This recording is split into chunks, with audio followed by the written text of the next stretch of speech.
X6 graphic designing के course के साथ हम टूल्स का यूज़ सीख रहे हैं। तो हमने पिछले लेक्चर में इन तमाम टूल्स को कंप्लीट कर लिया है और कुछ एग्जांपल के साथ हम इनको देखते रहें।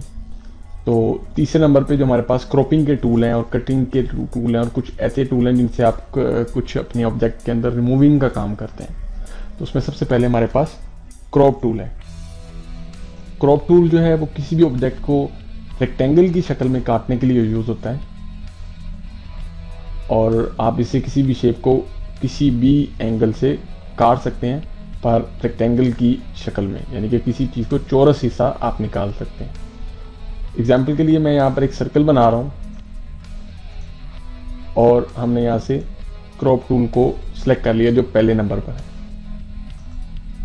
जब आप क्रॉप टूल को सिलेक्ट करेंगे आपके माउस का पॉइंटर इस तरह से हो जाएगा और आप अब वो एरिया सेलेक्ट करेंगे जो आप क्रॉप करना चाहते हैं, काटना चाहते हैं और जो आपको चाहिए। तो जो एरिया आप बचाना चाहते हैं उसको सिलेक्ट कर लें, बाकी सारा ख़त्म हो जाएगा। तो हमने क्लिक किया और क्लिक को दबाए दबाए मैंने तकरीबन हाफ सर्कल को सिलेक्ट कर लिया, यानी कि मुझे हाफ सर्कल चाहिए। अब आप ये अपने कीबोर्ड से एंटर प्रेस करें या डबल क्लिक कर दें तो आपका जो सर्कल है वो कट चुका है और वो सिर्फ इतना सा रह गया, हाफ रह गया।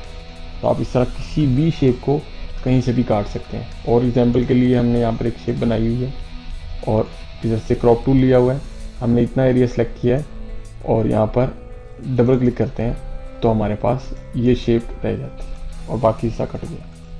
इसी तरह हमने यहाँ पर एक रेक्टेंगल ड्रॉ किया हुआ है और उसको हमने इस तरह एंगल चेंज किया हुआ है। यहाँ से हमने क्रॉप टूल लिया हुआ है और हमने कोई एरिया सेलेक्ट किया और हमने कहा कि नहीं हमने तो गलती कर दी, हमने इसको सेलेक्ट नहीं करना था।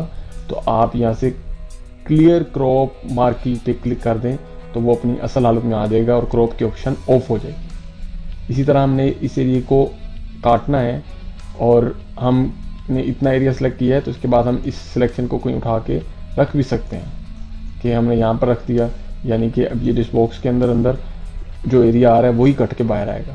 तो हम डबल क्लिक करते हैं तो देखें वो शेप इस तरह से कट गई है और बस सिर्फ वही चीज़ रह गई है जो हमने बचाई थी। इसी तरह आप क्रॉप टूल से जब कोई सिलेक्शन करते हैं तो आप उसका साइज़ भी अपनी मर्ज़ी से एडजस्ट कर सकते हैं। एग्जाम्पल के तौर पे मैं आपको ये बता रहा हूँ कि हमने ये एरिया सेलेक्ट किया है और हमने कहा नहीं हमने तो और ज़्यादा जो है वो चीज़ काटनी थी, जो हमारा पीछे वाला रेक्टेंगल इसको और काटना था।